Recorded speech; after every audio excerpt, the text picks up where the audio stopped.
Speaker Johnson, Vice President Vance, the First Lady of the United States,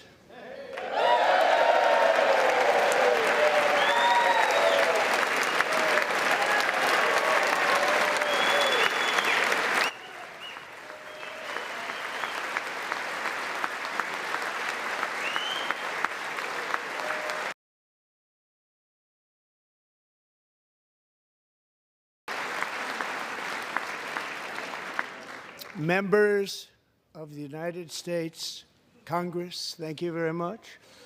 And to my fellow citizens, America is back.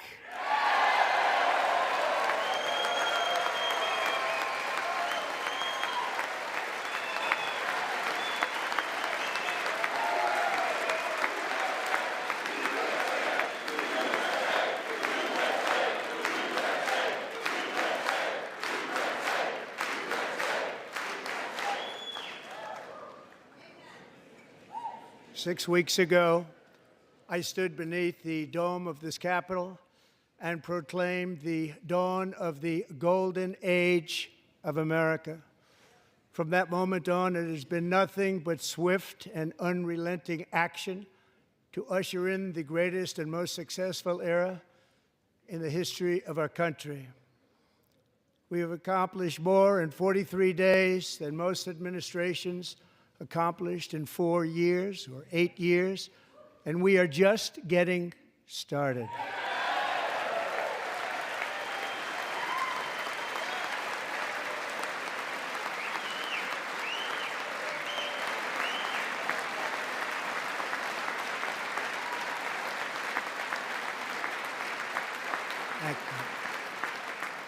I return to this chamber tonight to report that America's momentum is back, our spirit is back, our pride is back, our confidence is back, and the American dream is surging bigger and better than ever before.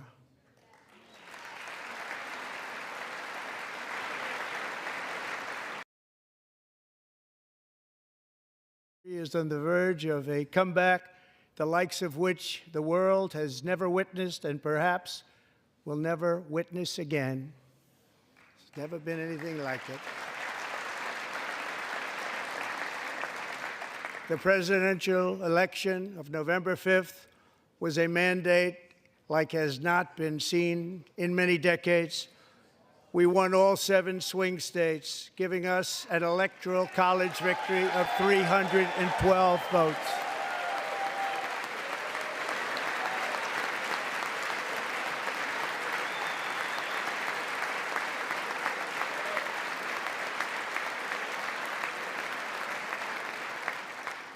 We won the popular vote by big numbers and won counties in our country.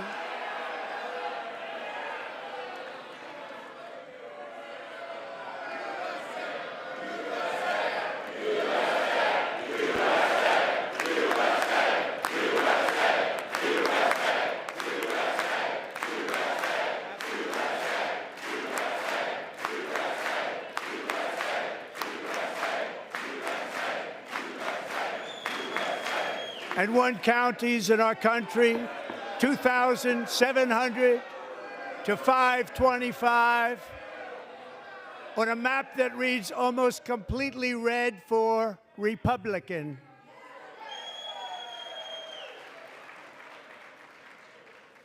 Now, for the first time in modern history, more Americans believe that our country is headed in the right direction than the wrong direction. In fact, it's an astonishing record, 27-point swing, the most ever.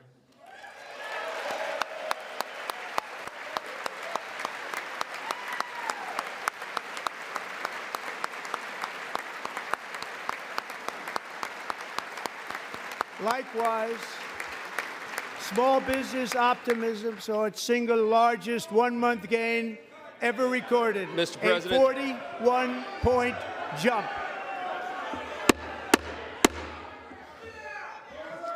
Members are directed to uphold and maintain decorum in the House and to cease any further disruptions. That's your warning.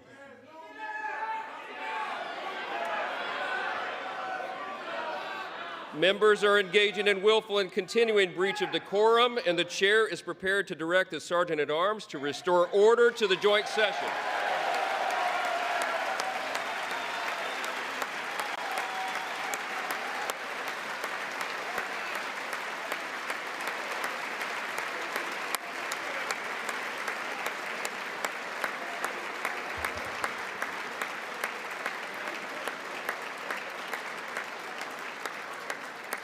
Mr. Green, take your seat. Take your seat, sir. Take your seat. Finding that members continue to engage in willful and concerted disruption of proper decorum, the chair now directs the Sergeant at Arms to restore order. Remove this gentleman from the chamber.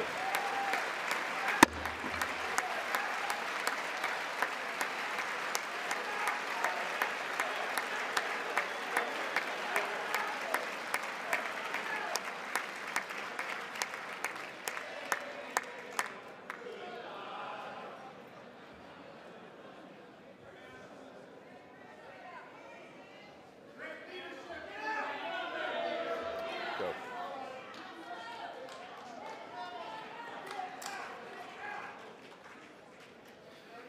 Members are directed to uphold and maintain decorum in the House.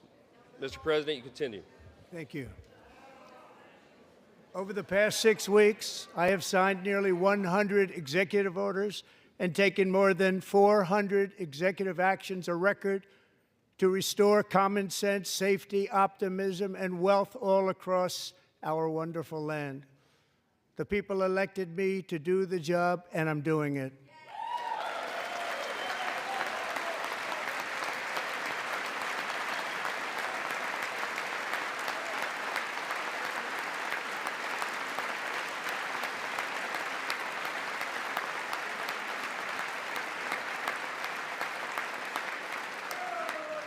In fact, it has been stated by many that the first month of our presidency, it's our presidency, is the most successful in the history of our nation. By many.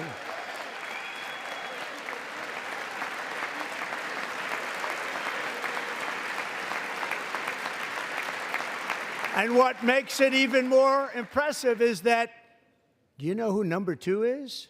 George Washington. How about that? How about that? I don't know about that list, but we'll take it.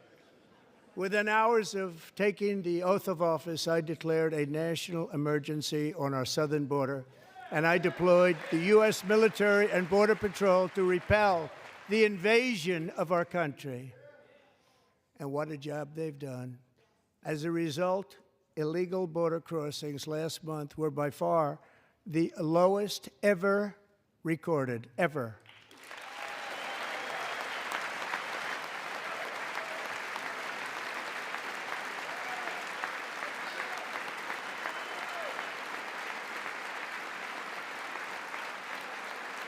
They heard my words and they chose not to come. Much easier that way.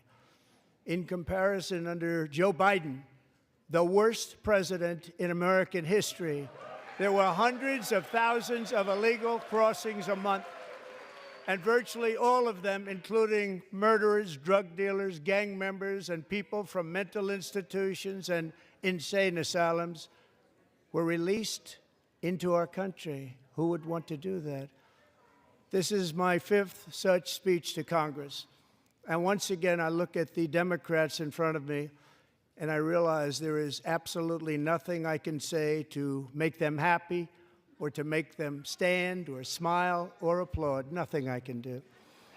I could find a cure to the most devastating disease, a disease that would wipe out entire nations, or announce the answers to the greatest economy in history, or the stoppage of crime to the lowest levels ever recorded.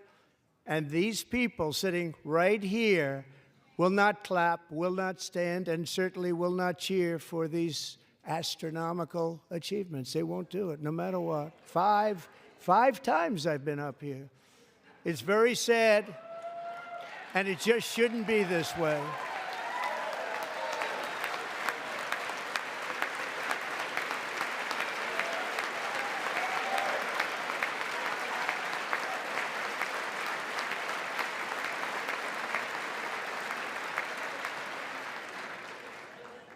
So Democrats sitting before me, for just this one night, why not join us in celebrating so many incredible wins for America?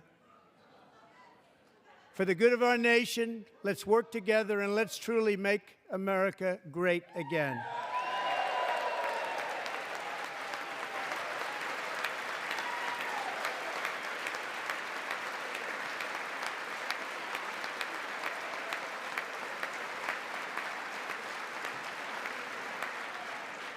Every day, my administration is fighting to deliver the change America needs to bring a future that America deserves, and we're doing it.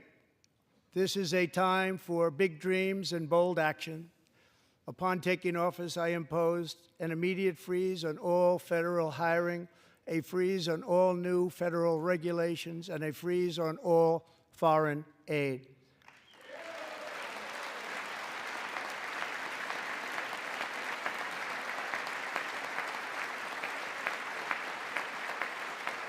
I terminated the ridiculous Green New Scam. I withdrew from the unfair Paris Climate Accord, which was costing us trillions of dollars that other countries were not paying. I withdrew from the corrupt World Health Organization.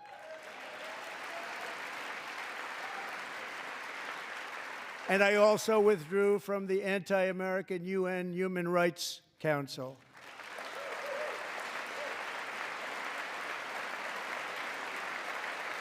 We ended all of Biden's environmental restrictions that were making our country far less safe and totally unaffordable. And importantly, we ended the last administration's insane electric vehicle mandate, saving our auto workers and companies from economic destruction.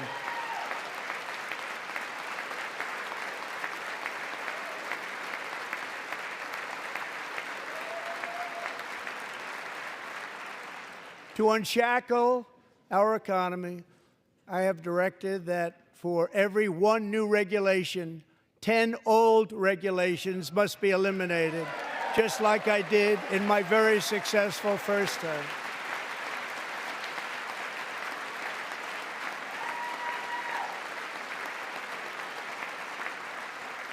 And in that first term, we set records on ending unnecessary rules and regulations like no other president had done before.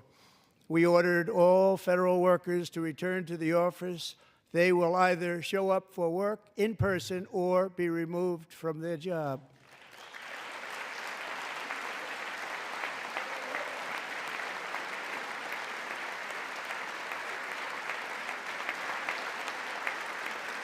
And we have ended weaponized government where, as an example, a sitting president is allowed to viciously prosecute his political opponent, like me. How did that work out? Not too good. Not too good.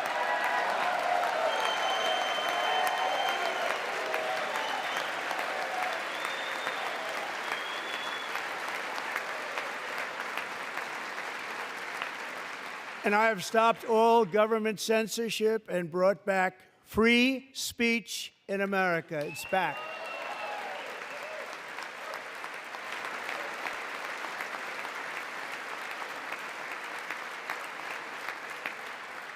And 2 days ago, I signed an order making English the official language of the United States of America.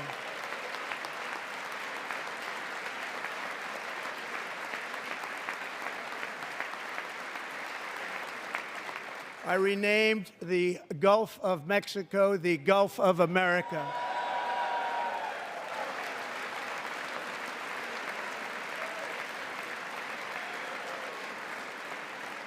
And likewise, I renamed, for a great president, William McKinley, Mount McKinley again. Beautiful Alaska. We love Alaska. We've ended the tyranny of so-called diversity, equity, and inclusion policies all across the entire federal government and indeed the private sector and our military. and our country will be woke no longer.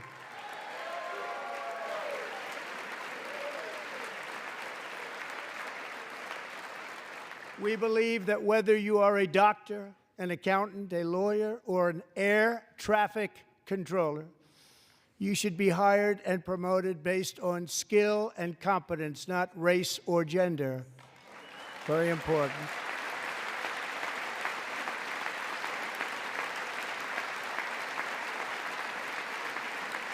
You should be hired based on merit.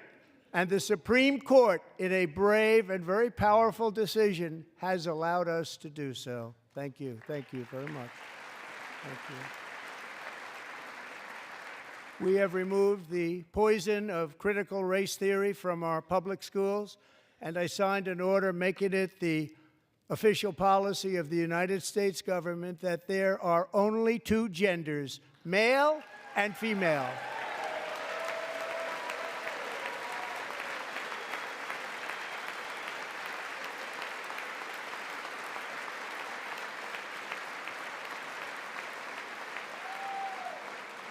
I also signed an executive order to ban men from playing in women's sports.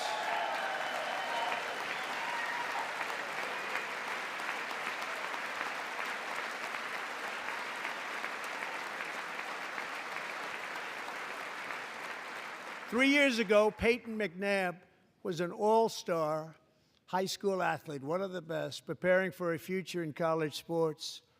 But when her girls' volleyball match was invaded by a male, he smashed the ball so hard in Peyton's face, causing traumatic brain injury, partially paralyzing her right side, and ending her athletic career. It was a shot like she's never seen before. She's never seen anything like it. Peyton is here tonight in the gallery, and Peyton, from now on, schools will kick the men off the girls' team, or they will lose all federal funding.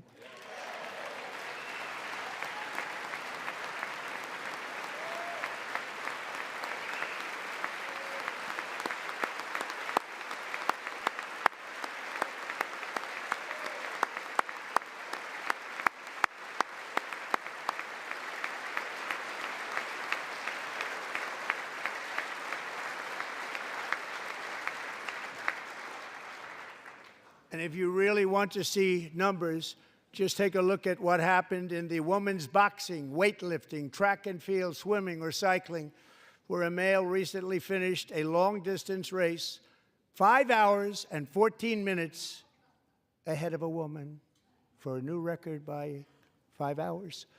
Broke the record by 5 hours. It's demeaning for women, and it's very bad for our country. We're not going to put up with it any longer.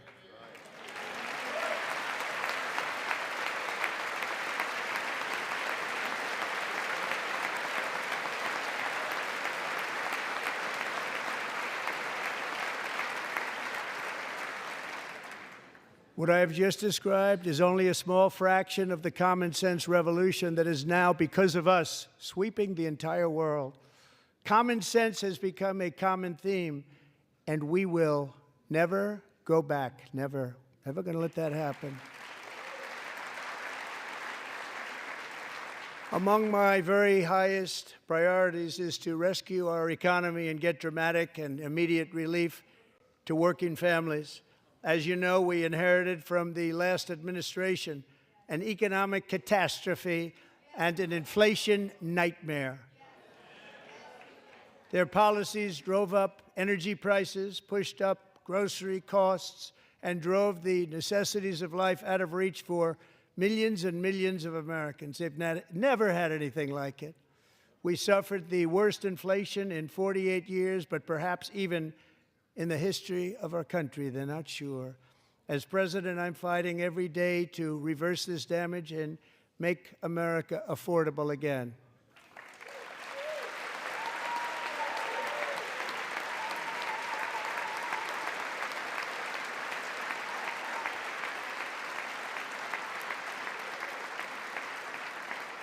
Joe Biden especially let the price of eggs get out of control. The egg price is out of control, and we're working hard to get it back down. Secretary, do a good job on that. You inherited a total mess from the previous administration. Do a good job.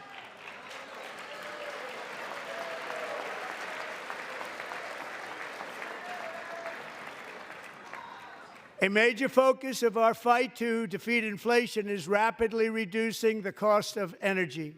The previous administration cut the number of new oil and gas leases by 95%, slowed pipeline construction to a halt, and closed more than 100 power plants. We are opening up many of those power plants right now.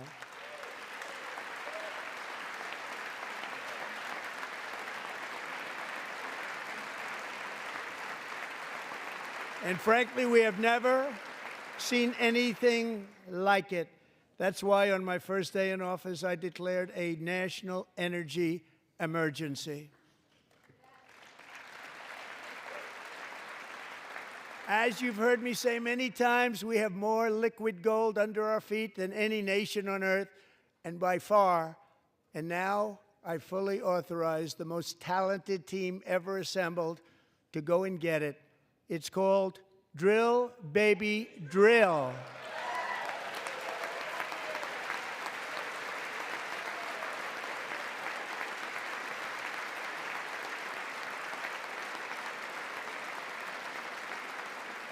My administration is also working on a gigantic natural gas pipeline in Alaska, among the largest in the world, where Japan, South Korea, and other nations want to be our partner with investments of trillions of dollars each. There's never been anything like that one. It will be truly spectacular. It's all set to go. The permitting is gotten. And later this week, I will also take historic action to dramatically expand production of critical minerals and rare earths here in the USA.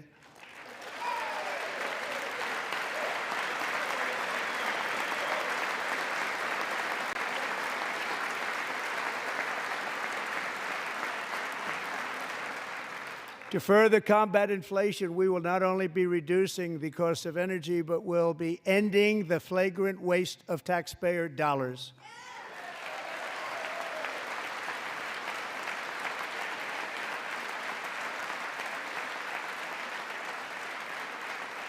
And to that end, I have created the brand new Department of Government Efficiency, DOGE. Perhaps you've heard of it. Perhaps.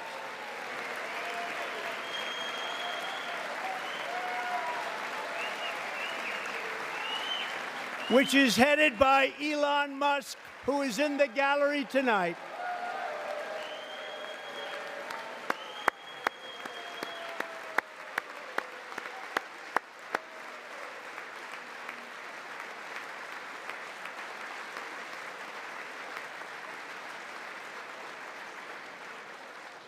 Thank you, Elon. He's working very hard. He didn't need this. He didn't need this. Thank you very much. We appreciate it. Everybody here, even this side, appreciates it, I believe. They just don't want to admit that. Just listen to some of the appalling waste we have already identified. $22 billion from HHS to provide free housing and cars for illegal aliens. $45 million for diversity, equity, and inclusion scholarships in Burma. $40 million to improve the social and economic inclusion of sedentary migrants. Nobody knows what that is. $8 million to promote LGBTQI+ in the African nation of Lesotho, which nobody has ever heard of. $60 million for indigenous peoples and Afro-Colombian empowerment in Central America. $60 million. $8 million for making mice transgender. This is real.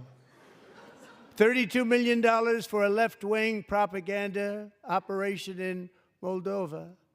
$10 million for male circumcision in Mozambique. $20 million for the Arab Sesame Street in the Middle East. It's a program, $20 million for a program.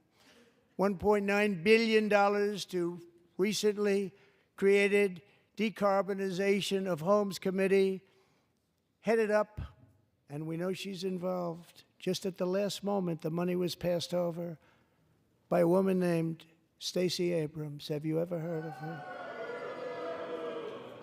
A $3.5 million consulting contract for lavish fish monitoring. $1.5 million for voter confidence in Liberia. $14 million for social cohesion in Mali. $59 million for illegal alien hotel rooms in New York City. He's a real estate developer. He's done very well. $250,000 to increase vegan local climate action innovation in Zambia. $42 million for social and behavior change in Uganda. $14 million for improving public procurement in Serbia.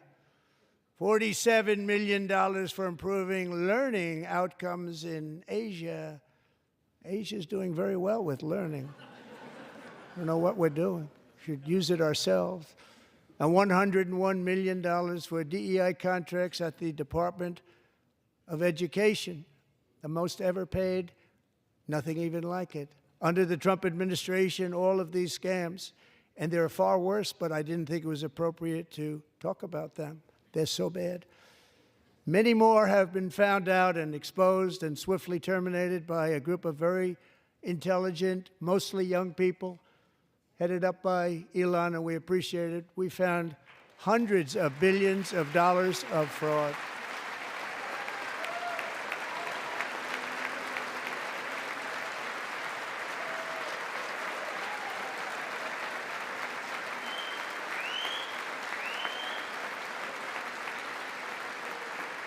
And we've taken back the money and reduced our debt to fight inflation and other things.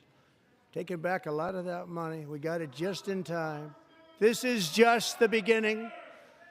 The Government Accountability Office, a federal government office, has estimated annual fraud of over $500 billion in our nation, and we are working very hard to stop it. We're going to. We're also identifying shocking levels of incompetence and probable fraud in the Social Security program for our seniors, and that our seniors and people that we love rely on. Believe it or not, government databases list 4.7 million Social Security members from people aged 100 to 109 years old. It lists 3.6 million people from ages 110 to 119. I don't know any of them. I know some people that are rather elderly, but not quite that elderly.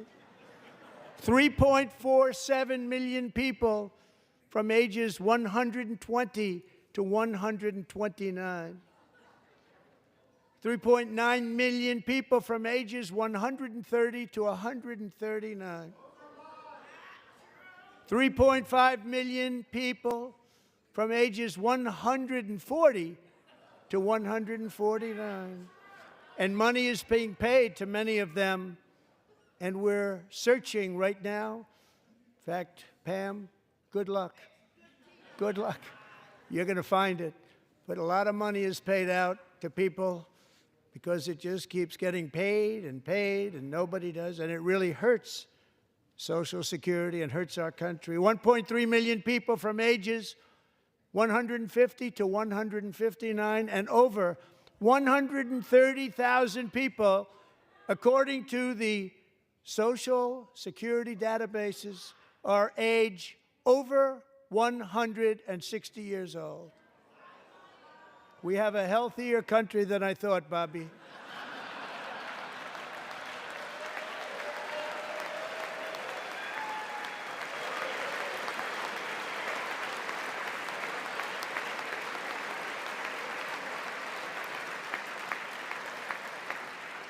Including, to finish, 1,039 people between the ages of 220 and 229 one person between the age of 240 and 249, and one person is listed at 360 years of age.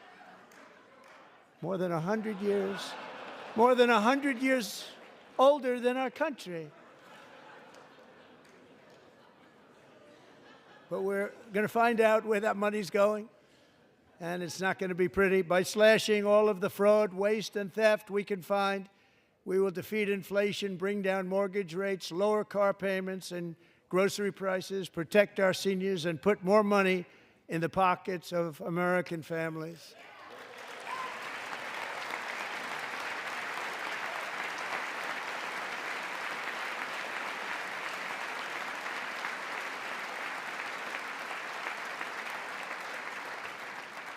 And today, interest rates took a beautiful drop, big, beautiful drop. It's about time. And in the near future, I want to do what has not been done in 24 years, balance the federal budget. We're going to balance it.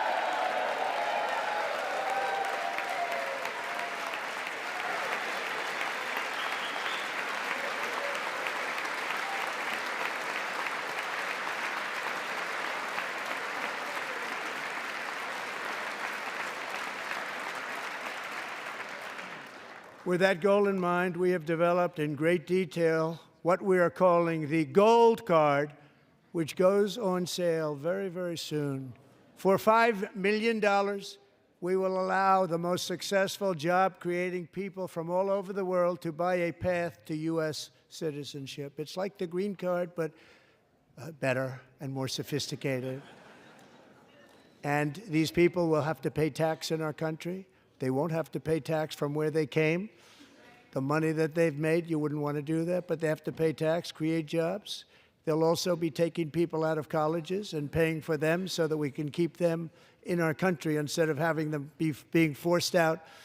Number one, at the top school, as an example, being forced out and not being allowed to stay and create tremendous numbers of jobs and great success for a company out there. So while we take out the criminals, killers, traffickers, and child predators who are allowed to enter our country under the open border policy of these people, the Democrats, the Biden administration, the open border insane policies that you've allowed to destroy our country, we will now bring in brilliant, hardworking, job-creating people. They're going to pay a lot of money, and we're going to reduce our debt with that money.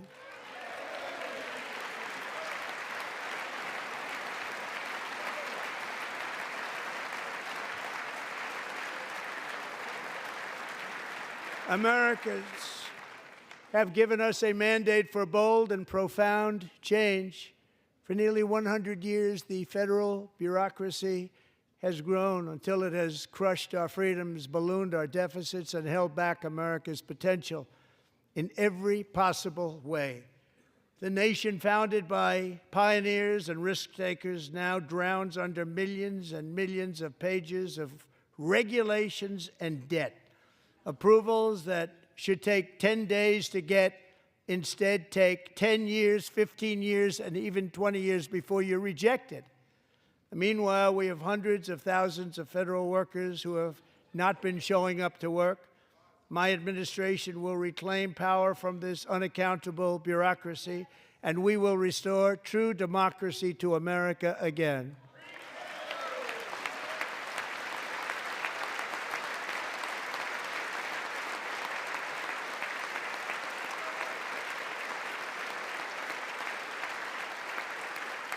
And any federal bureaucrat who resists this change will be removed from office immediately.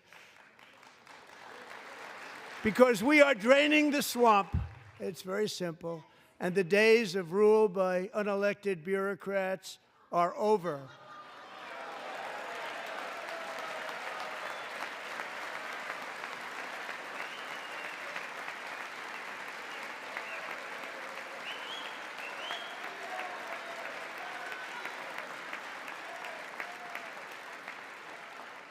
And the next phase of our plan to deliver the greatest economy in history is for this Congress to pass tax cuts for everybody. They're in there. They're waiting for you to vote. And I'm sure that the people on my right, I don't mean the Republican right, but my right here, I'm sure you're going to vote for those tax cuts, because otherwise I don't believe the people will ever vote you into office. So I'm doing you a big favor by telling you that. But I know this group is going to be voting for the tax.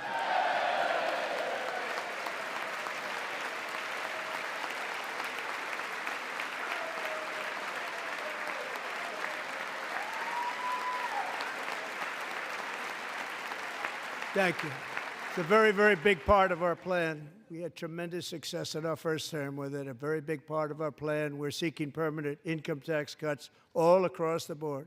And to get urgently needed relief to Americans hit especially hard by inflation, I'm calling for no tax on tips, no tax on overtime, and no tax on Social Security benefits for our great seniors.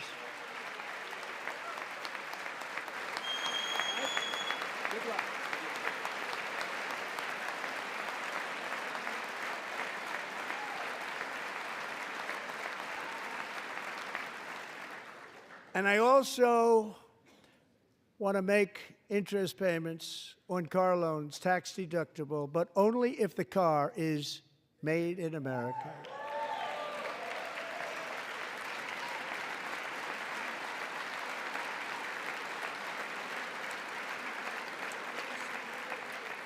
And by the way, we're going to have growth in the auto industry like nobody's ever seen. Plants are opening up all over the place. Deals are being made. Never seen. That's a combination of the election win and tariffs. It's a beautiful word, isn't it? That, along with our other policies, will allow our auto industry to absolutely boom. It's going to boom. Spoke to the majors today, all three, the top people, and they're so excited. In fact, already numerous car companies have announced that they will be building massive automobile plants in America, with Honda just announcing a new plant in Indiana, one of the largest anywhere in the world.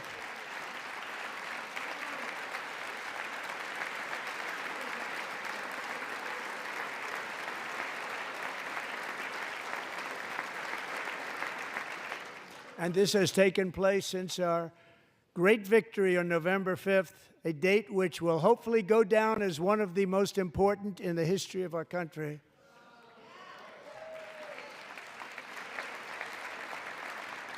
In addition, as part of our tax cuts, we want to cut taxes on domestic production and all manufacturing. And just as we did before, we will provide 100% expensing. It will be retroactive to January 20th, 2025. And it was one of the main reasons why our tax cuts were so successful in our first term, giving us the most successful economy in the history of our country. First term. We had a great first term.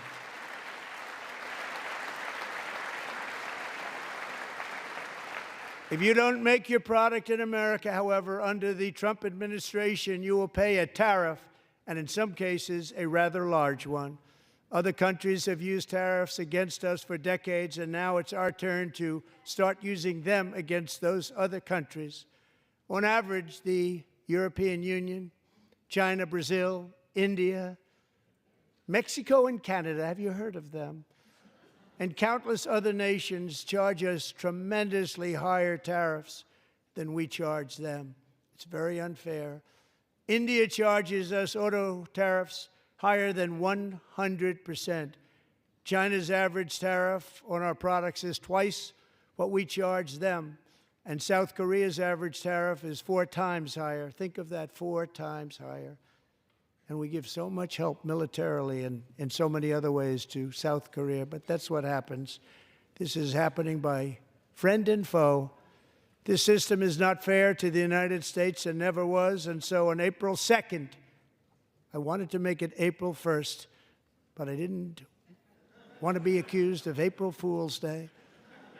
That's not, just one day cost us a lot of money. But we're going to do it in April. I'm a very superstitious person. April 2nd, reciprocal tariffs kick in. And whatever they tariff us, other countries, we will tariff them. That's reciprocal, back and forth. Whatever they tax us, we will tax them. If they do non-monetary tariffs to keep us out of their market, then we will do non-monetary barriers to keep them out of our market. There's a lot of that, too. They don't even allow us in their market. We will take in trillions and trillions of dollars and create jobs like we have never seen before. I did it with China, and I did it with others, and the Biden administration couldn't do anything about it because there was so much money they couldn't do anything about it. We have been ripped off for decades by nearly every country on earth, and we will not let that happen any longer.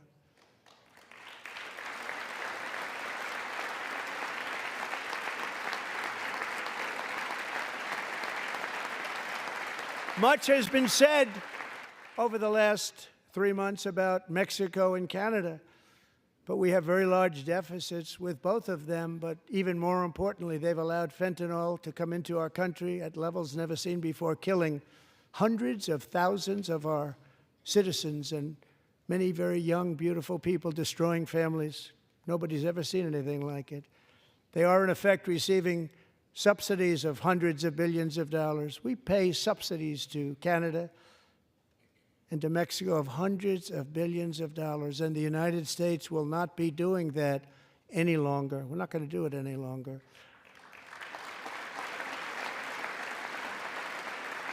Thanks to our America First policies we're putting into place, we have had $1.7 trillion of new investment in America in just the past few weeks. The combination of the election and our economic policies that people of SoftBank, one of the most brilliant anywhere in the world, announced a $200 billion investment. OpenAI and Oracle, Larry Ellison, announced $500 billion investment, which they wouldn't have done if Kamala had won.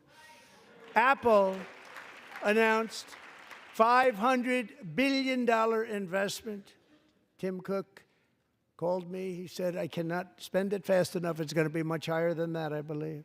They'll be building their plants here instead of in China. And just yesterday, Taiwan Semiconductor, the biggest in the world, most powerful in the world, has a tremendous amount, 97% of the market, announced a $165 billion investment to build the most powerful chips on earth right here in the USA.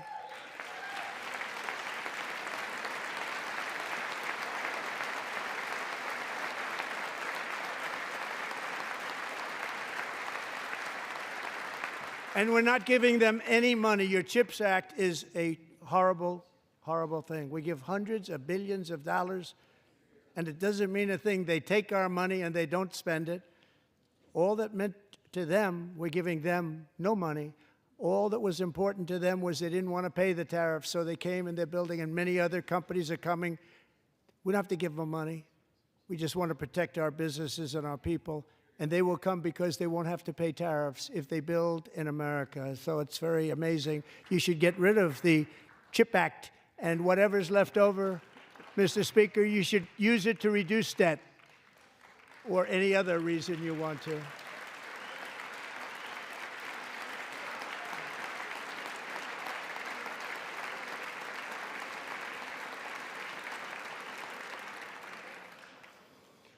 Our new trade policy will also be great for the American farmer. I love the farmer, who will now be selling into our home market, the USA, because nobody is going to be able to compete with you. Because those goods that come in from other countries and companies, they're really in a bad position in so many different ways. They're uninspected. They may be very dirty and disgusting, and they come in and they pour in, and they hurt our American farmers. The tariffs will go on agricultural product coming into America, and our farmers, starting on April 2nd, it may be a little bit of an adjustment period. We had that before when I made the deal with China, $50 billion of purchases, and I said, just bear with me, and they did. They did. Probably have to bear with me again, and this will be even better. That was great. The problem with it was that Biden didn't enforce it. He didn't enforce it. $50 billion of purchases, and we were doing great, but Biden did not enforce it, and it hurt our farmers. But our farmers are going to have a field day right now. So to our farmers, have a lot of fun. I love you too. I love you too. It's all going to happen.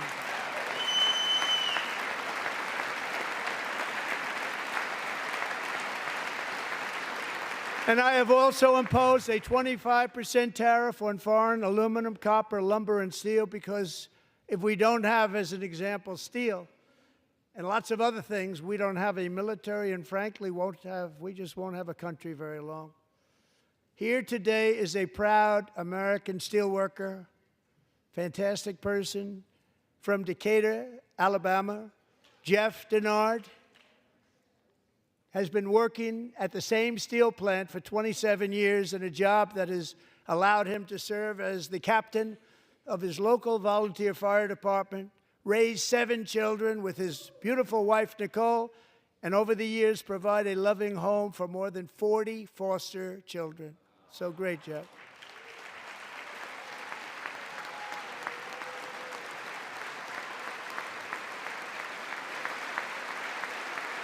Thank you, Jeff.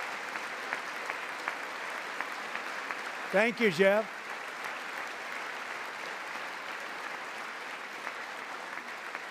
Stories like Jeff's remind us that tariffs are not just about protecting American jobs. They're about protecting the soul of our country. Tariffs are about making America rich again and making America great again, and it's happening, and it will happen rather quickly. There'll be a little disturbance, but we're okay with that. It won't be much. No, you're not. Oh.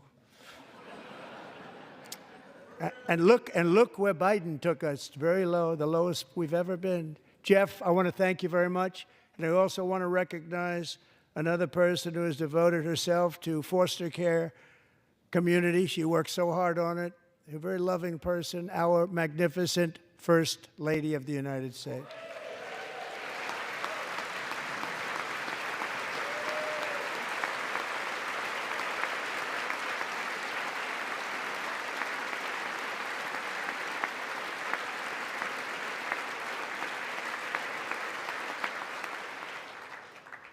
Melania's work has yielded incredible results, helping prepare our nation's future leaders as they enter the workforce. Our First Lady is joined by 2 impressive young women, very impressive. Haley Ferguson, who benefited from the First Lady's Fostering the Future initiative and is poised to complete her education and become a teacher. And Elliston Berry, who became a victim of an illicit deepfake image produced by a peer. With Elliston's help, the Senate just passed the Take It Down Act, and this is so important. Thank you very much, John. John Thune, thank you. Stand up, John. Thank you, John.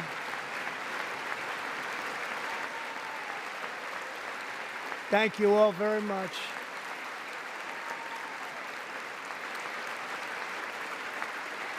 Thank you. And thank you to John Thune and the Senate. Great job. To criminalize the publication of such images online is a terrible, terrible thing. And once it passes the House, I look forward to signing that bill into law. Thank you. And I'm going to use that bill for myself, too, if you don't mind. Because nobody gets treated worse than I do online. Nobody. That's great. Thank you very much to the Senate. Thank you.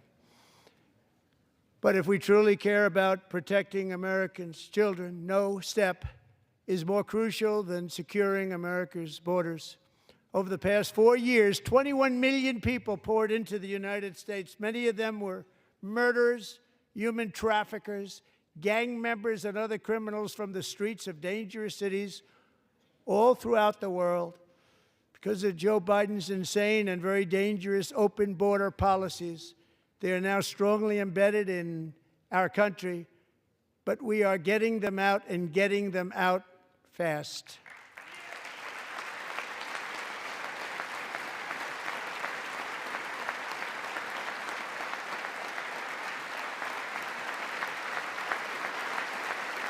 And I want to thank Tom Homan and Christy. I want to thank you and Paul of Border Patrol.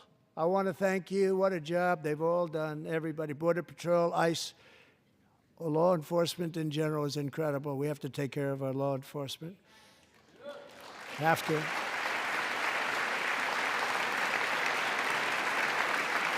Last year,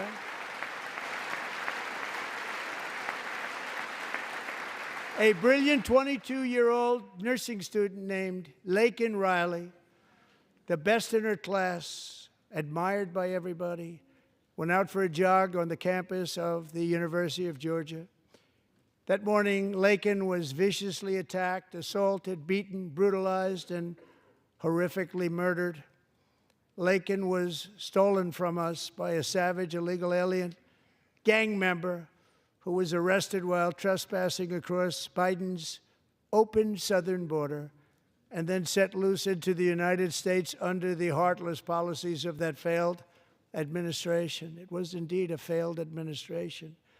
He had then been arrested and released in a Democrat-run sanctuary city, a disaster, before ending the life of this beautiful young angel. With us this evening are Laken's beloved mother, Allison, and her sister, Lauren.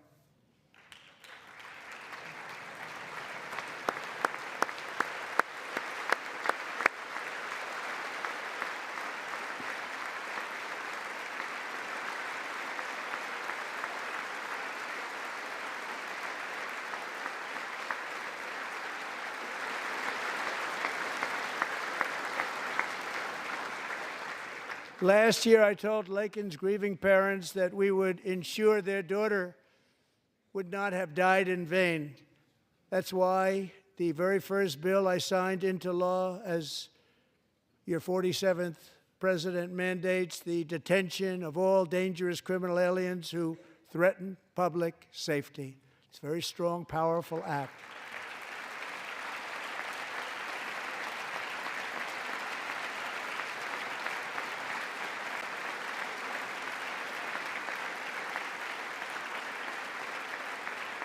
It's called the Laken-Riley Act. So Allison and Lauren, America will never, ever forget our beautiful Laken Hope Riley.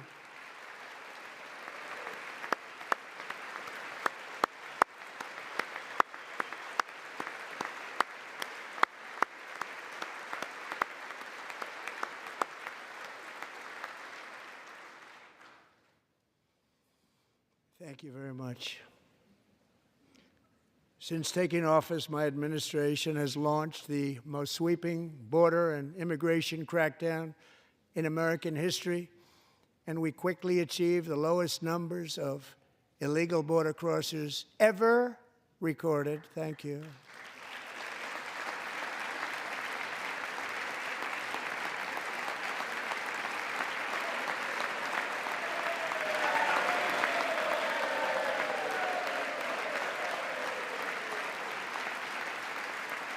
The media and our friends in the Democrat Party kept saying we needed new legislation, we must have legislation to secure the border. But it turned out that all we really needed was a new president.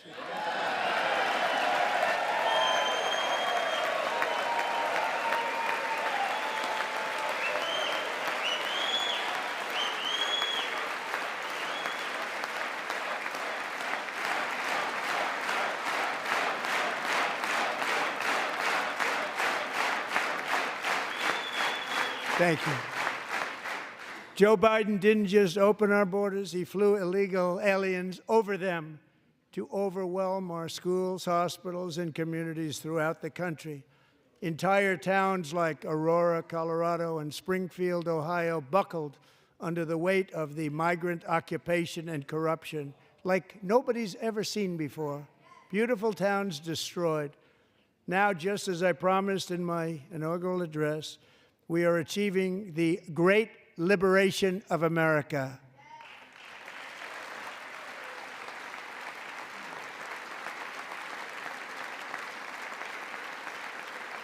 But there still is much work to be done. Here tonight is a woman I have gotten to know Alexis Nungary from Houston.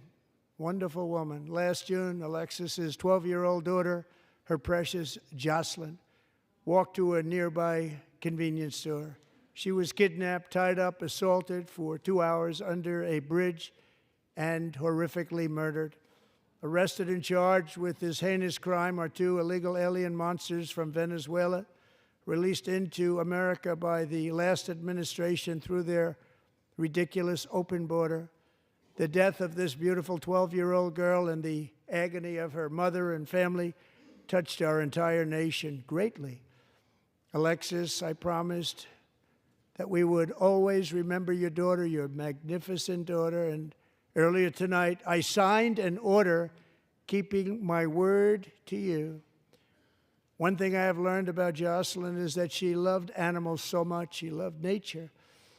Across Galveston Bay, from where Jocelyn lived in Houston, you will find a magnificent national wildlife refuge, a pristine, peaceful, 34,000-acre sanctuary for all of God's creatures on the edge of the Gulf of America. Alexis, moments ago, I formally renamed that refuge in loving memory of your beautiful daughter, Jocelyn. So, Mr. Vice President, if you would, may I have the order?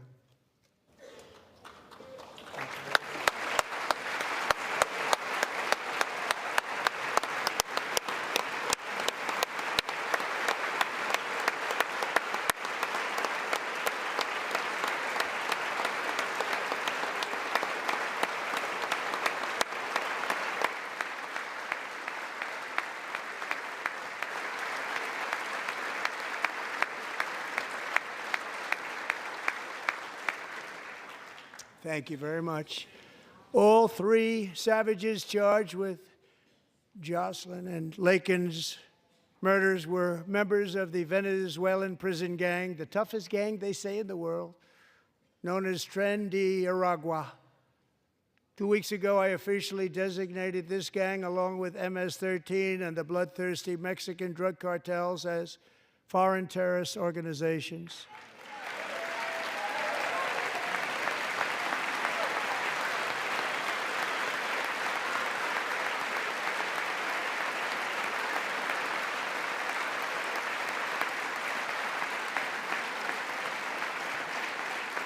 They are now officially in the same category as ISIS, and that's not good for them. Countless thousands of these terrorists were welcomed into the U.S. by the Biden administration. But now every last one will be rounded up and forcibly removed from our country, or, if they're too dangerous, put in jails, standing trial in this country, because we don't want them to come back ever. With us this evening is a warrior on the front lines of that battle, Border Patrol Agent Roberto Ortiz. Great guy.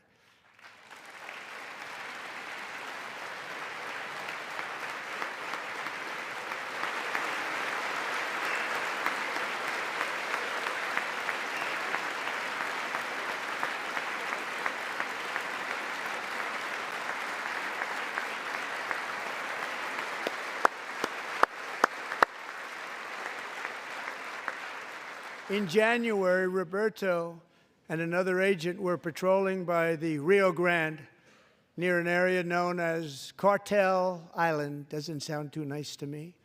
When heavily armed gunmen started shooting at them, Roberto saw that his partner was totally exposed, at great danger, and he leapt into action, returning fire and providing crucial seconds for his fellow agent to seek safety, just barely.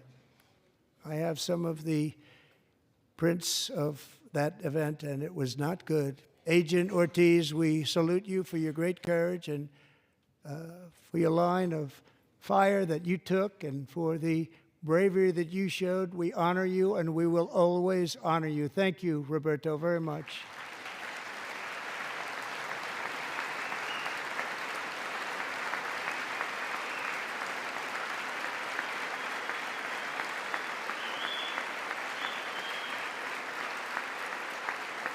Thank you, Roberta.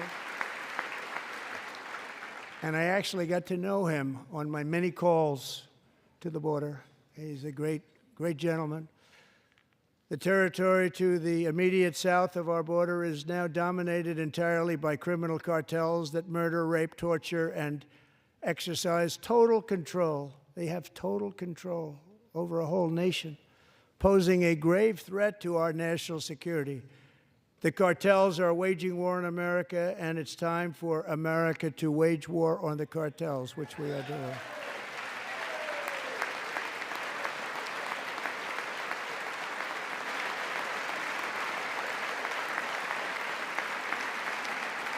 Five nights ago, Mexican authorities, because of our tariff policies being imposed on them, think of this, handed over to us 29 of the biggest cartel leaders in their country. That has never happened before. They want to make us happy.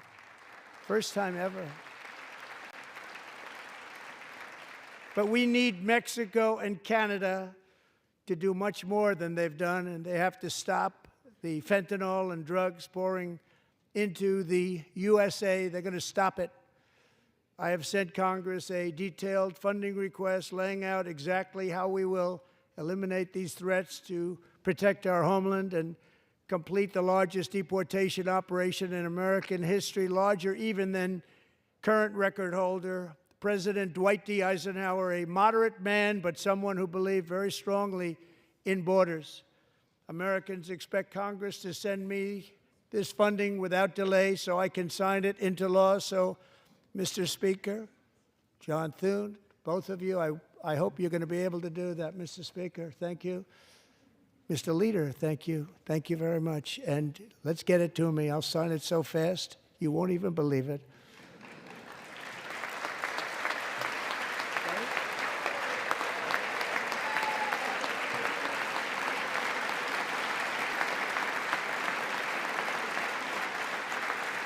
And as we reclaim our sovereignty, we must also bring back law and order to our cities and towns.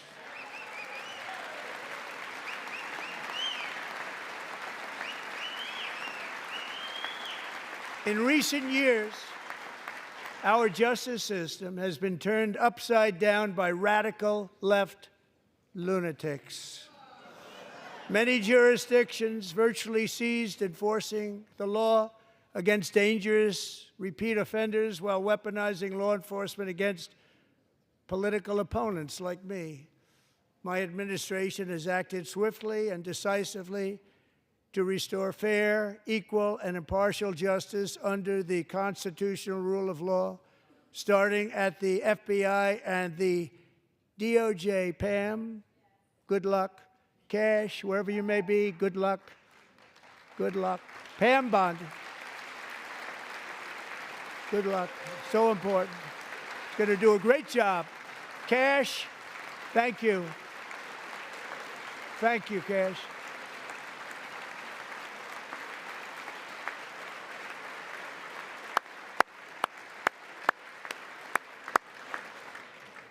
They've already started very strong. They're going to do a fantastic job. You're going to be very proud of them. We're also once again giving our police officers the support, protection, and respect they so dearly deserve. They have to get it. They have such a hard, dangerous job, but we're going to make it less dangerous. The problem is the bad guys don't respect the law, but they're starting to respect it, and they soon will respect it. This also includes our great fire departments throughout the country. Our firemen and women are unbelievable people, and we'll never forget them. And besides that, they voted for me in record numbers, so I have no choice.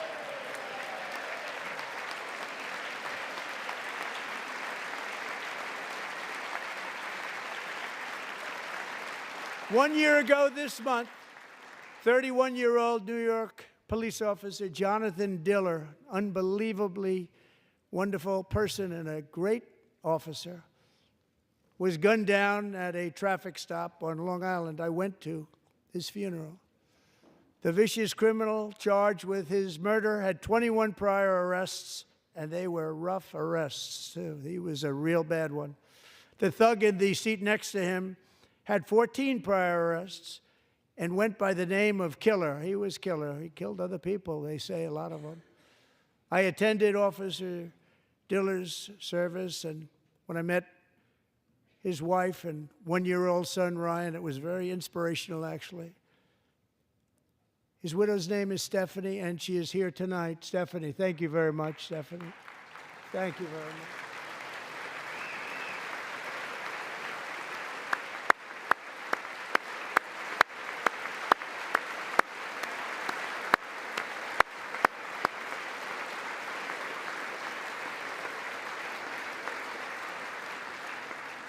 Stephanie, we're going to make sure that Ryan knows his dad was a true hero, New York's finest, and we're going to get these cold-blooded killers and repeat offenders off our streets, and we're going to do it fast. Got to stop it. They get out with 28 arrests. They push people into subway trains.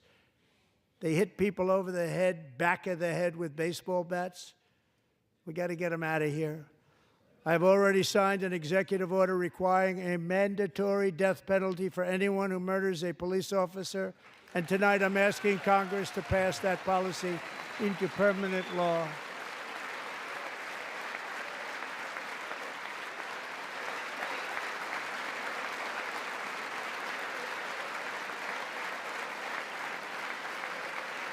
I'm also asking for a new crime bill getting tough on repeat offenders while enhancing protections for America's police officers so they can do their jobs without fear of their lives being totally destroyed. They don't want to be killed. We're not going to let them be killed. Joining us in the gallery tonight is a young man who truly loves our police. His name is DJ Daniel. He is 13 years old, and he has always dreamed of becoming a police officer.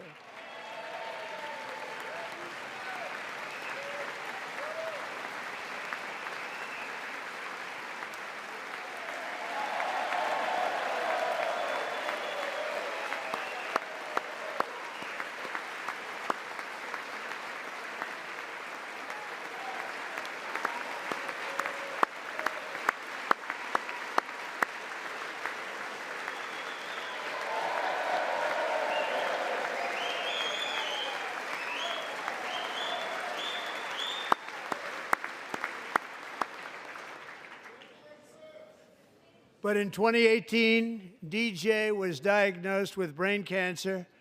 The doctors gave him 5 months at most to live. That was more than 6 years ago.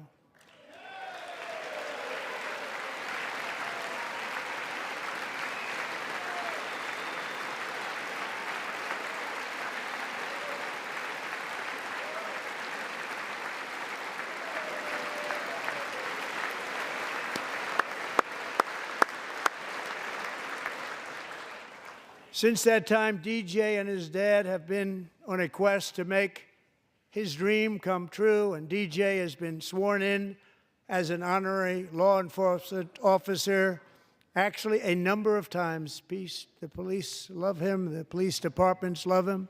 And tonight, DJ, we're going to do you the biggest honor of them all. I am asking our new Secret Service Director, Sean Curran, to officially make you an agent of the United States Secret Service.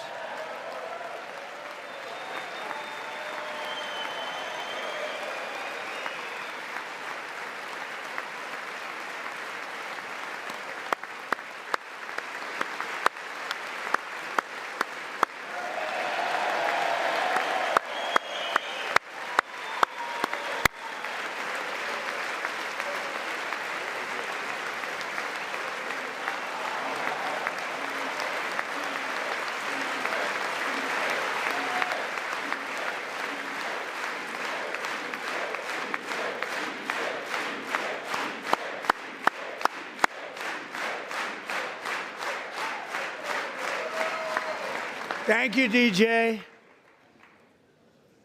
DJ's doctors believe his cancer likely came from a chemical he was exposed to when he was younger. Since 1975, rates of child cancer have increased by more than 40%. Reversing this trend is one of the top priorities for our new presidential commission to make America healthy again, chaired by our new Secretary of Health and Human Services, Robert F. Kennedy, Jr.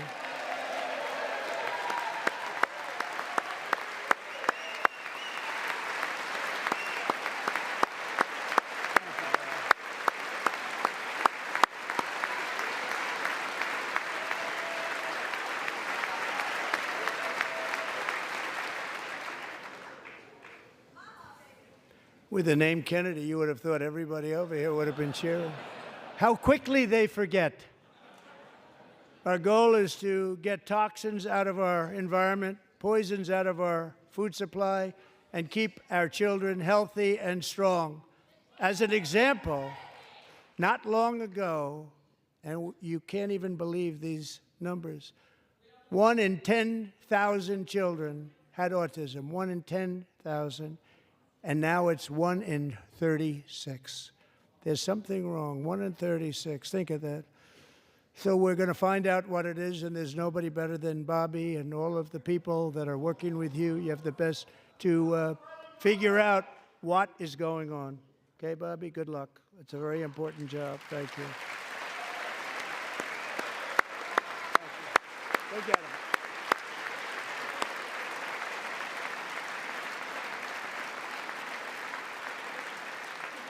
Thank you. My administration is also working to protect our children from toxic ideologies in our schools. A few years ago, January Littlejohn and her husband discovered that their daughter's school had secretly socially transitioned their 13-year-old little girl. Teachers and administrators conspired to deceive January and her husband while encouraging her daughter to use a new name and pronouns. They, them pronoun, actually, all without telling January, who is here tonight and is now a courageous advocate against this form of child abuse. January, thank you. Thank you. Thank you very much.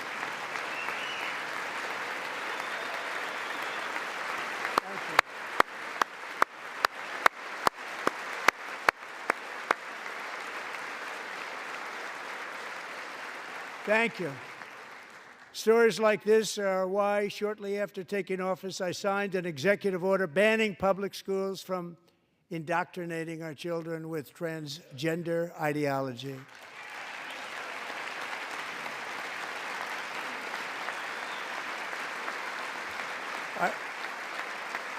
I also signed an order to cut off all taxpayer funding to any institution that engages in the sexual mutilation of our youth.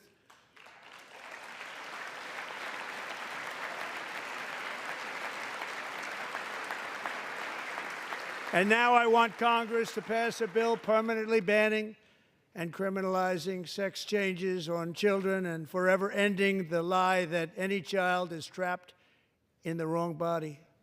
This is a big lie.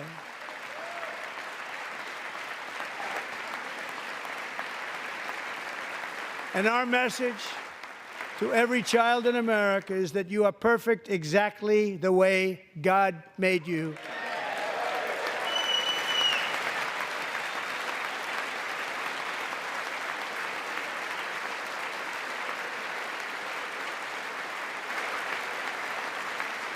Because we're getting wokeness out of our schools and out of our military, and it's already out, and it's out of our society. We don't want it. Wokeness is trouble. Wokeness is bad. It's gone. It's gone. And we feel so much better for it, don't we? Don't we feel better? Our service members won't be activists and ideologues. They will be fighters and warriors. They will fight for our country. And Pete, congratulations. Secretary of Defense, congratulations.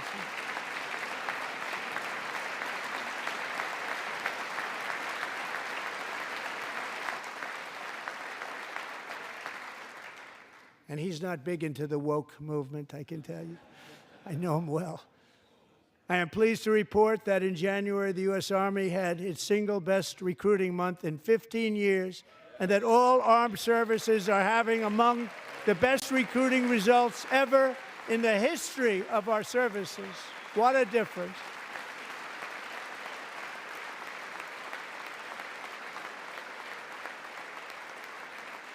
And you know, it was just a few months ago where the results were exactly the opposite. We couldn't recruit anywhere. We couldn't recruit.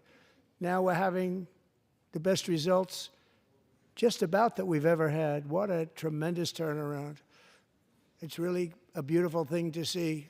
People love our country again. It's very simple. They love our country, and they love being in our military again. So it's a great thing, and thank you very much. Great job. Thank you.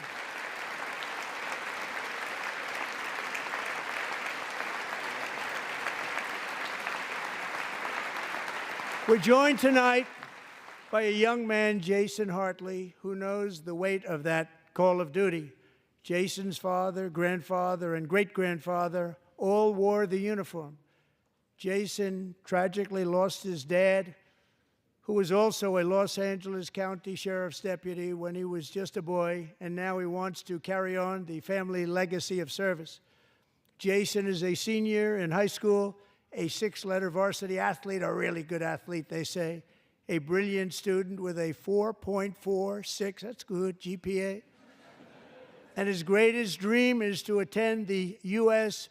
Military Academy at West Point.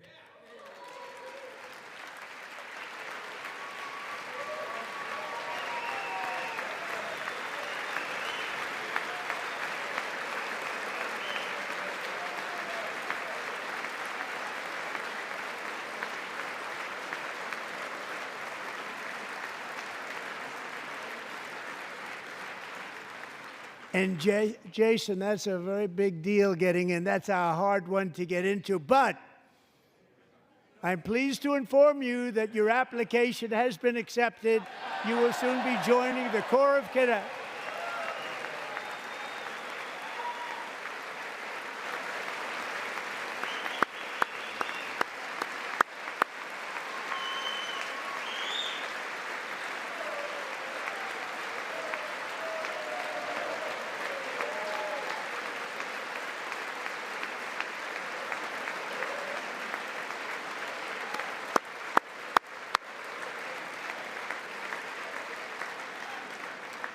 Thank you. Jason, you're going to be on the long gray line, Jason. As Commander-in-Chief, my focus is on building the most powerful military of the future. As a first step, I'm asking Congress to fund a state-of-the-art Golden Dome missile defense shield to protect our homeland, all made in the USA.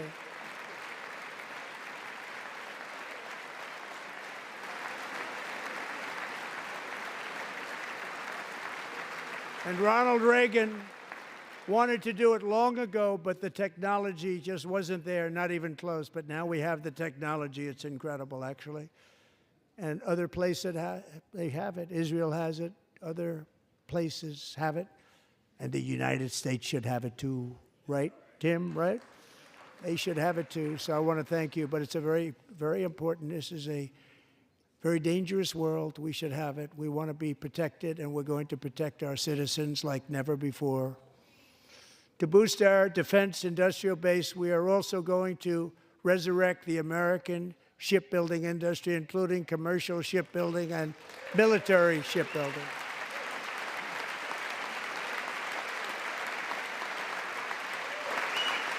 And for that purpose, I am announcing tonight that we will create a new Office of Shipbuilding in the White House and offer special tax incentives to bring this industry home to America where it belongs. We used to make so many ships.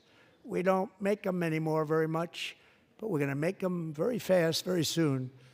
It will have a huge impact. To further enhance our national security, my administration will be reclaiming the Panama Canal, and we've already started doing it.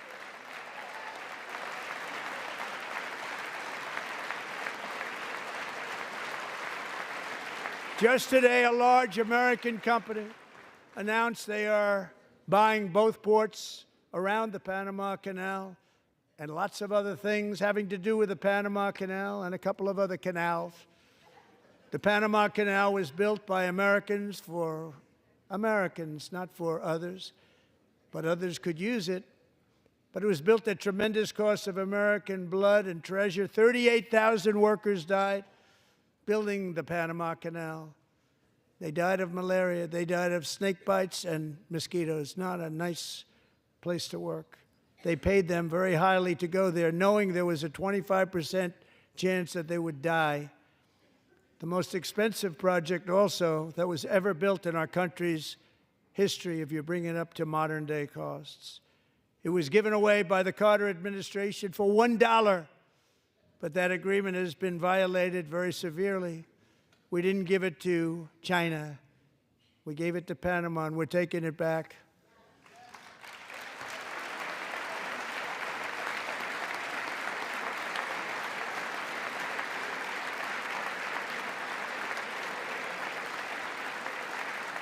And we have Marco Rubio in charge. Good luck, Marco. Now, we know who to blame if anything goes wrong. Marco's been amazing, and he's going to do a great job. Think of it. He got 100 votes. You know, he was approved with actually 99, but the 100th was this gentleman, and I feel very certain. So let's assume he got 100 votes. And I'm either very, very happy about that or I'm very concerned about it. But he's already proven. I mean, he's a great gentleman. He's respected by everybody, and we appreciate you voting for Marco. He's going to do a fantastic job. Thank you. Thank you. He's doing a great job. Great job. And I also have a message tonight for the incredible people of Greenland. We strongly support your right to determine your own future. And if you choose, we welcome you into the United States of America. We need Greenland for national security and even international security, and we're working with everybody involved to try and get it. But we need it really for international world security, and I think we're going to get it. One way or the other, we're going to get it. We will keep you safe. We will make you rich, and together we will take Greenland to heights like you have never thought possible before. It's a very small population, but very, very large piece of land and very, very important for military security. America is once again standing strong against the forces of radical Islamic terrorism. 3.5 years ago, ISIS terrorists killed 13 American service members and countless others in the Abbey Gate bombing during the disastrous and incompetent withdrawal from Afghanistan. Not that they were withdrawing, it was the way they withdrew. Perhaps the most embarrassing moment in the history of our country. Tonight, I am pleased to announce that we have just apprehended the top terrorist responsible for that atrocity, and he is right now on his way here to face the swift sword of American justice.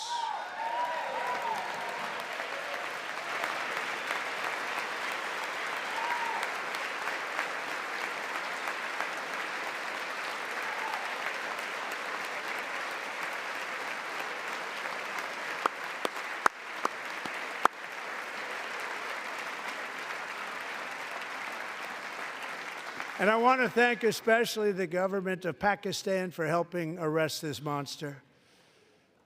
This was a very momentous day for those 13 families who I actually got to know very well, most of them, whose children were murdered, and the many people that were so badly, over 42 people, so badly injured on that fateful day in Afghanistan. What a horrible day. Such incompetence was shown that when Putin saw what happened, I guess he said, wow, maybe this is my chance. That's how bad it was. Should have never happened. Grossly incompetent people. I spoke to many of the parents and loved ones, and they're all in our hearts tonight. Just spoke to them on the phone. We had a big call. Every one of them called, and everybody was on the line, and they did nothing but cry with happiness. They were very happy, as happy as you can be under those circumstances. Their child, brother, sister, son, daughter was killed for no reason whatsoever. In the Middle East, we're bringing back our hostages from Gaza. In my first term, we achieved one of the most groundbreaking peace agreements in generations, the Abraham Accords.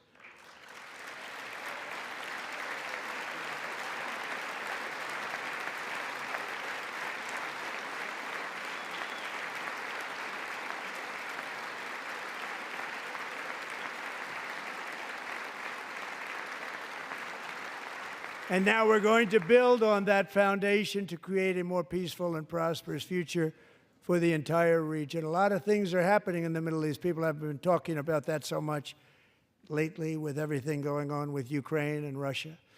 But a lot of things are happening in the Middle East. It's a rough neighborhood, actually. I'm also working tirelessly to end the savage conflict in Ukraine. Millions of Ukrainians and Russians have been needlessly killed or wounded in this horrific and brutal conflict with no end in sight.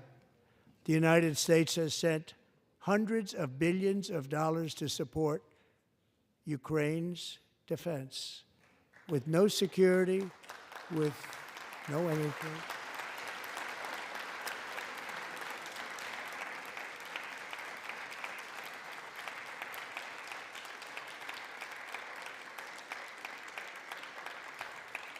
Do you want to keep it going for another 5 years?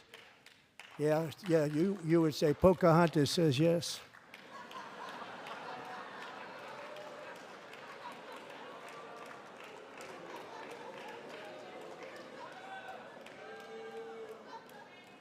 "2,000 people are being killed every single week. More than that. They're Russian young people. They're Ukrainian young people. They're not Americans. But I want it to stop. Meanwhile, Europe has sadly spent more money buying Russian oil and gas than they have spent on defending Ukraine, by far. Think of that. They've spent more buying Russian oil and gas than they have defending. And we've spent perhaps $350 billion, like taking candy from a baby. That's what happened. And they've spent $100 billion. What a difference that is. And we have an ocean separating us, and they don't. But we're getting along very well with them, and lots of good things are happening. Biden has authorized more money in this fight than Europe has spent by billions and billions of dollars. It's hard to believe that they wouldn't have stopped it and said, at some point, come on, let's equalize. You got to be equal to us. But that didn't happen. Earlier today, I received an important letter from President Zelensky of Ukraine. The letter reads, "Ukraine is ready to come to the negotiating table as soon as possible to bring lasting peace closer. Nobody wants peace more than the Ukrainians," he said. "My team and I stand ready to work under President Trump's strong leadership to get a peace that lasts. We do really value how much America has done to help Ukraine maintain its sovereignty and independence. Regarding the agreement on minerals and security, Ukraine is ready to sign it at any time that is convenient for you." I appreciate that he sent this letter, just got it a little while ago.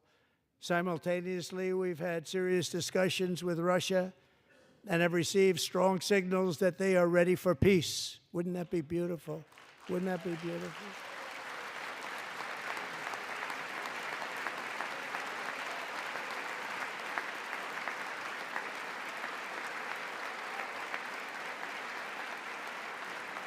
Wouldn't that be beautiful?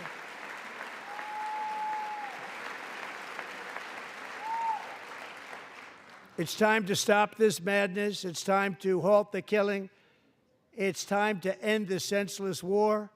If you want to end wars, you have to talk to both sides. Nearly 4 years ago, amid rising tensions, a history teacher named Mark Fogel was detained in Russia and sentenced to 14 years in a penal colony. Rough stuff. The previous administration barely lifted a finger to help him. They knew he was innocent, but they had no idea where to begin. But last summer, I promised his 95-year-old mother, Malphine, that we would bring her boy safely back home. After 22 days in office, I did just that, and they are here tonight.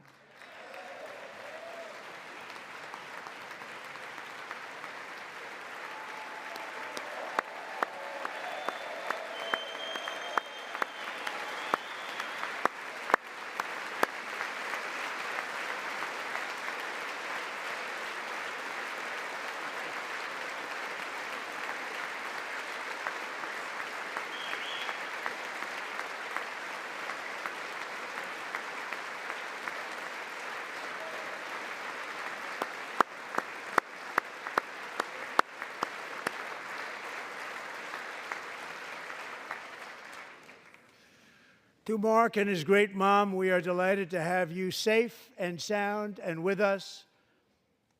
As fate would have it, Mark Fogel was born in a small rural town in Butler, Pennsylvania. Have you heard of it? Where his mother has lived for the past 78 years. I just happened to go there last July 13th for a rally. That was not pleasant. And that is where I met his beautiful mom right before I walked onto that stage. And I told her I would not forget what she said about her son. And I never did I? Never forgot. Less than 10 minutes later, at that same rally, gunfire rang out, and a sick and deranged assassin unloaded 8 bullets from his sniper's perch into a crowd of many thousands of people. My life was saved by a fraction of an inch, but some were not so lucky. Corey Comparator was a firefighter, a veteran, a Christian, a husband, a devoted father, and above all, a protector. When the sound of gunshots pierced the air, it was a horrible sound. Corey knew instantly what it was and what to do. He threw himself on top of his wife and daughters and shielded them from the bullets with his own body. Corey was hit really hard. You know the story from there. He sacrificed his life to save theirs. 2 others, very fine people, were also seriously hit.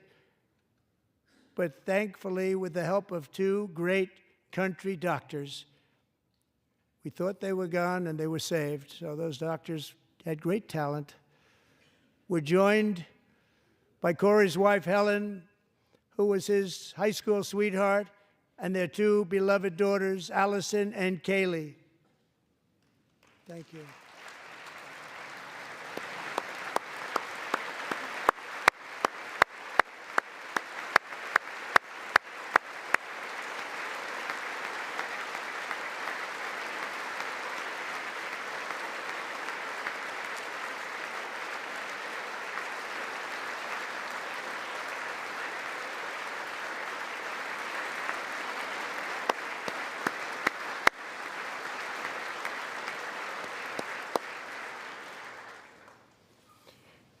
To Helen, Allison, and Kaylee, Corey is looking down on his 3 beautiful ladies right now, and he is cheering you on. He loves you. He is cheering you on. Corey was taken from us much too soon, but his destiny was to leave us all with a shining example of the selfless devotion of a true American patriot. It was love like Corey's that built our country, and it's love like Corey's that is going to make our country more majestic than ever before. I believe that my life was saved that day in Butler for a very good reason. I was saved by God to make America great again. I believe that. Thank you. Thank you.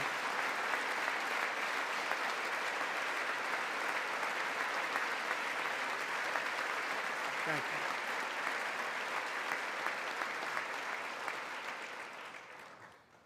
Thank you very much. From the patriots of Lexington and Concord to the heroes of Gettysburg and Normandy, from the warriors who crossed the Delaware to the trailblazers who climbed the Rockies, and from the legends who soared at Kitty Hawk to the astronauts who touched the moon, Americans have always been the people who defied all odds, transcended all dangers, made the most extraordinary sacrifices, and did whatever it took to defend our children, our country, and our freedom. And as we have seen in this chamber tonight, that same strength, faith, love, and spirit is still alive and thriving in the hearts of the American people. Despite the best efforts of those who would try to censor us, silence us, break us, destroy us, Americans are today a proud, free, sovereign, and independent nation that will always be free, and we will fight for it till death. We will never let anything happen to our beloved country, because we are a country of doers, dreamers, fighters, and survivors.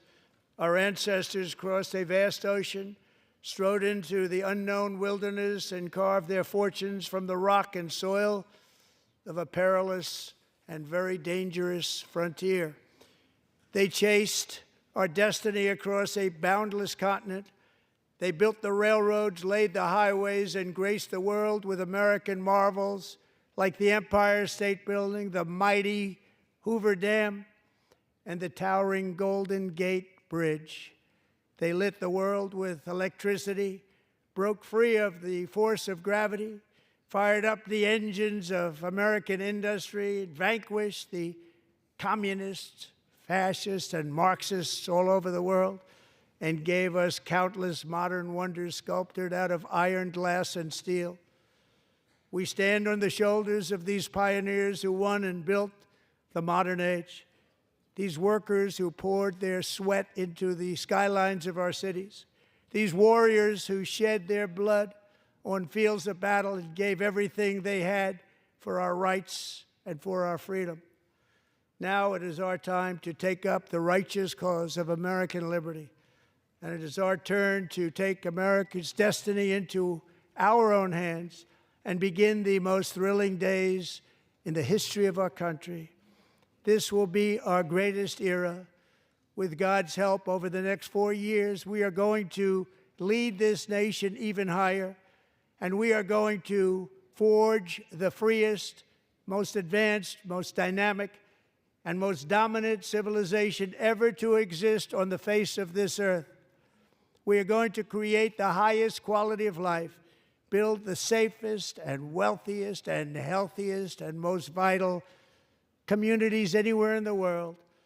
We are going to conquer the vast frontiers of science, and we are going to lead humanity into space and plant the American flag on the planet Mars and even far beyond.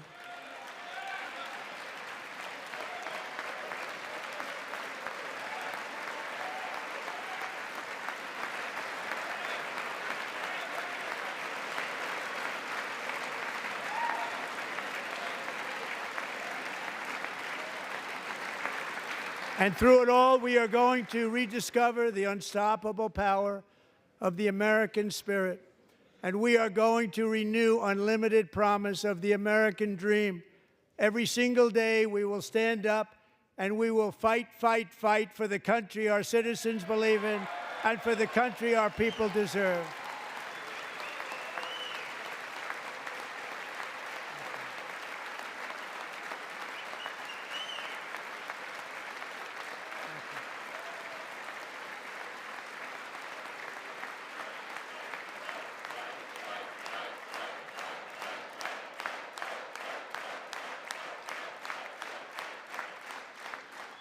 My fellow Americans, get ready for an incredible future, because the golden age of America has only just begun. It will be like nothing that has ever been seen before. Thank you, God bless you, and God bless America.